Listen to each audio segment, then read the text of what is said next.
Coronavirus is not only rattling global markets, people are also weighing up if they should postpone or even cancel travel plans, tourism and business travel plans. Tourism experts see this, though, as an opportunity for South Africa to exploit, since no cases have been reported here yet. We're joined now by the Director of BDO South Africa's Tourism Specialist Unit. Leanne Back, good evening to you and a very warm welcome.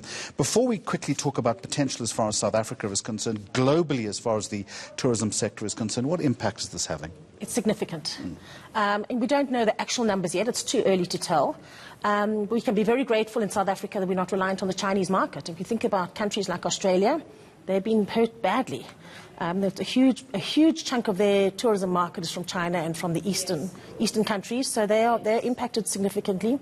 We're also seeing things like big events being postponed, conferences being postponed that are attracting people from all over the world, and there are also people who are probably irrationally not travelling.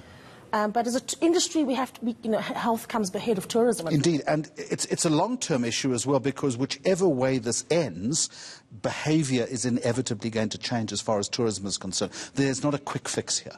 There isn't a quick fix. The only thing I could say about tourism, it's resilient. We've seen it bounce back. When you see it with the Ebola virus, with any sort of global catastrophes that we happen, I think tourism bounces back pretty quickly. So we have Australia that is losing out on Chinese tourism, a country that is also recovering from the dreadful bushfires. We also know that Australia, aside from cricket and rugby, is an arch rival when it comes to tourism. They're going to come out swinging. South Africa has got to come out swinging with a strategy. Absolutely. Do we have a strategy yet? I can't comment on that. I don't know. I think it's still early days. I think, as a country, we are really at an advantage because we attract tourists from so many different markets. And a big chunk of our tourism is actually from Africa. It's interregional tourism, which is also important, and it's growing, interregional traffic. Yes, I do believe it's important that we need to tell the world about how good our medical facilities are here, and that we have a plan in place in terms of containing coronavirus. We don't have any issues yet. It doesn't mean we're not going to get any issues.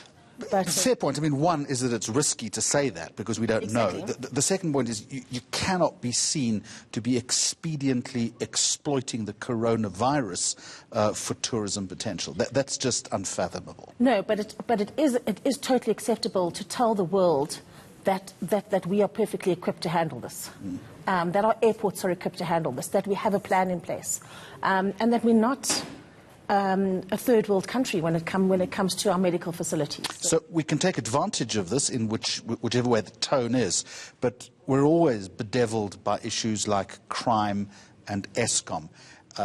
There's a counterbalance, I guess, when it comes to the weak rand, but those two big issues are always going to play negatively in this space. Unfortunately, it is, and that's why we have to rely on domestic tourism. We've got such a small domestic tourism industry.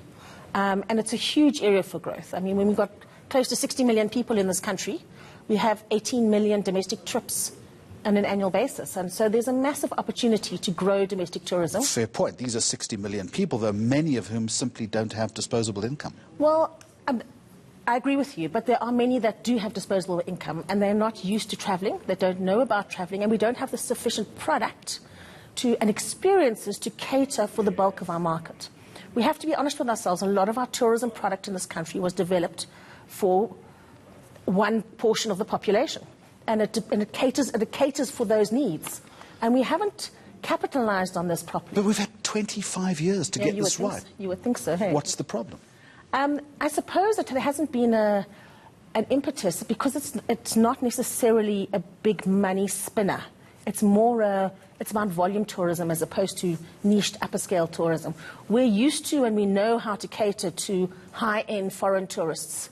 And we've got a couple of high-end South African tourists. We don't know yet how to properly cater for the domestic market, for the bulk of the South Africans. Fair point. And a quick response from you. That is contingent, of course, on having the infrastructure to deliver that experience. Absolutely. Often we fail miserably in that respect, don't we? We do. Absolutely. We do. And so for me, as the private sector, there's massive opportunities in the private sector to go out there and look for new opportunities in expanding the product, creating new experiences, and looking a bit differently at the type of experiences that we offer. We also need to think about how we package our deals and making them affordable as well.